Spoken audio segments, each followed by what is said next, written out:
take a moment and read this as I read it to you. In the next chapter called Stoichiometry, we will start doing quantitative problems with the reactions we are learning to write during this current reactions chapter. We will start figuring out problems like, if I start with 15 grams of this reactant, how many grams of that product can I make?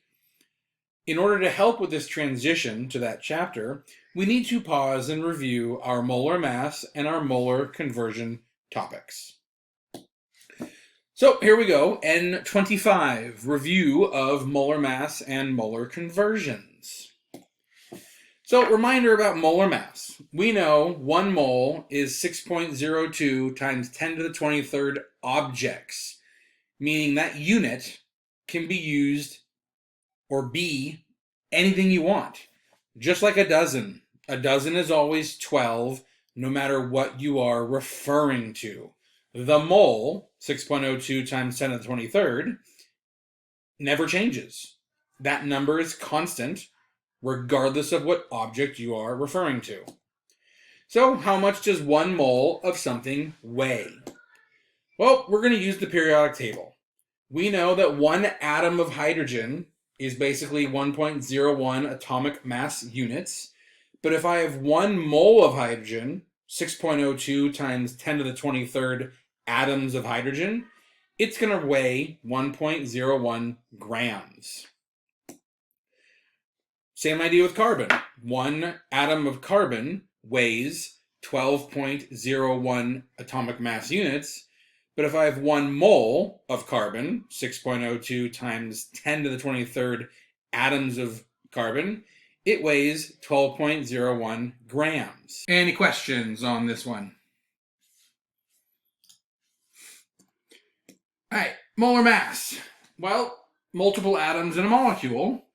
Just add up their individual masses to find the total mass of the molecule. So, with carbon dioxide, 1 carbon, 2 oxygens. The molar mass of each individual one. Notice there is a 2 multiplier for oxygen. And you get your overall molar mass per 1 mole of carbon dioxide. And therefore, the unit is grams per mole. Now, another one, we got to be careful with our parentheses. Again, subscripts are multipliers. So in ammonium sulfide, we have 2 nitrogen, 8 hydrogen, and then 1 sulfur. Put it all together, add it all up.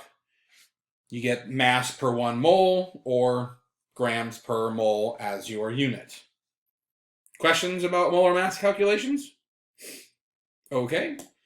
Now we get to molar conversions. We want to convert between grams, moles, and molecules, or atoms. Molecules, atoms, objects, all kind of the same thing.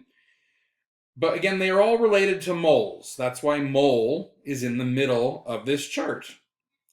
Well, we use dimensional analysis, our favorite friend. We want to go grams to moles. We use molar mass. Just multiply by the molar mass of that object. If we want to go from moles to molecules or moles to atoms, we use Avogadro's number. Again, it's 6.02 times 10 to the 23rd molecules per mole. And again, we can go either direction on this chart. So let's start off with going moles to grams. How many grams does 1.7 moles of table salt weigh? Well, here's our chart. We're only using grams to moles, so we'll get rid of molecules. So going grams to moles, we use molar mass. Simple enough.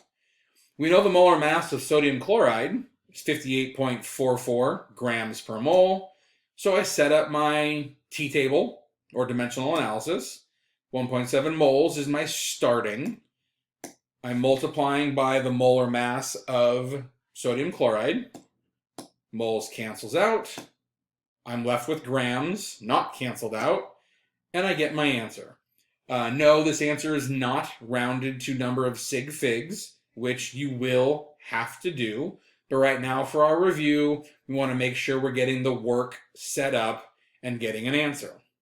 Questions on what I did here? All right. All right, let's go grams to moles.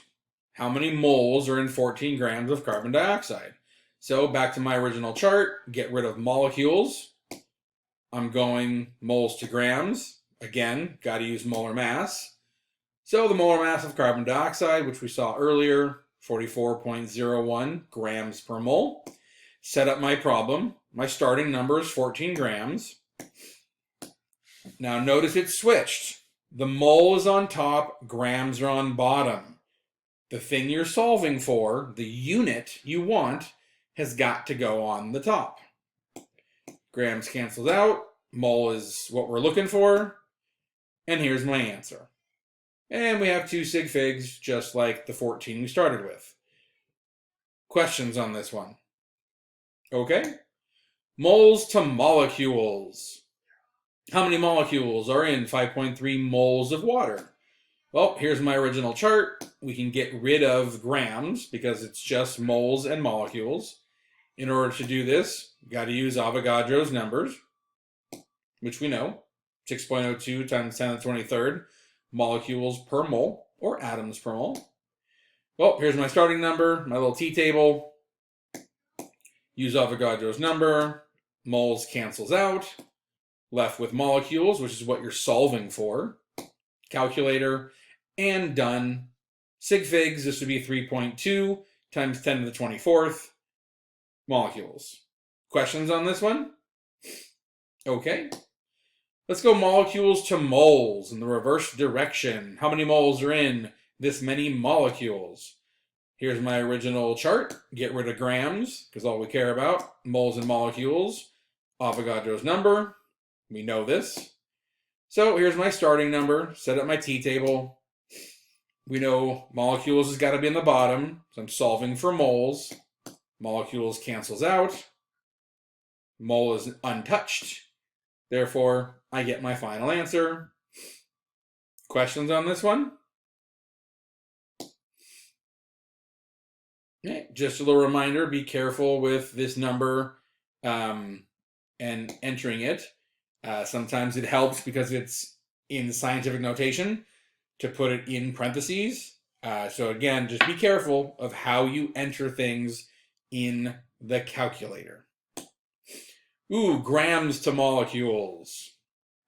So we got to use this entire thing, molar mass and Avogadro's number. So we set up our t-table, 45 grams. We're going to convert to moles first. Grams cancels out. Now we got to convert moles to molecules. Avogadro's number. Moles cancels out. Molecules is left untouched. Plug into your calculator. And voila, you get your answer. Any questions on this one? Okay. Molecules to grams, the reverse direction. How many grams are in this many molecules of methane? Well, we got to use the entire thing, molecules to mole, and then mole to gram. Avogadro's number. And then we have to use molar mass. Molar mass of methane is 16.05. Easy enough. Take my starting number, t-chart. Convert to moles first, so molecules has got to cancel. And then use my molar mass. Make sure mole cancels out. Left with grams. Plug her on into the calculator and get your final answer. This answer, according to sig figs, should actually only be 700. No. 7.00 times 10 to the 2 grams. From a sig fig perspective, because 700 has 1 sig fig and we need 2. But again, not worried about sig figs right now because just want to make sure we are setting these up correctly so that everything cancels out except the unit that you want.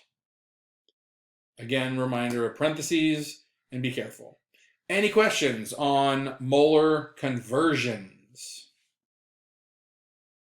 All right, thank you very much.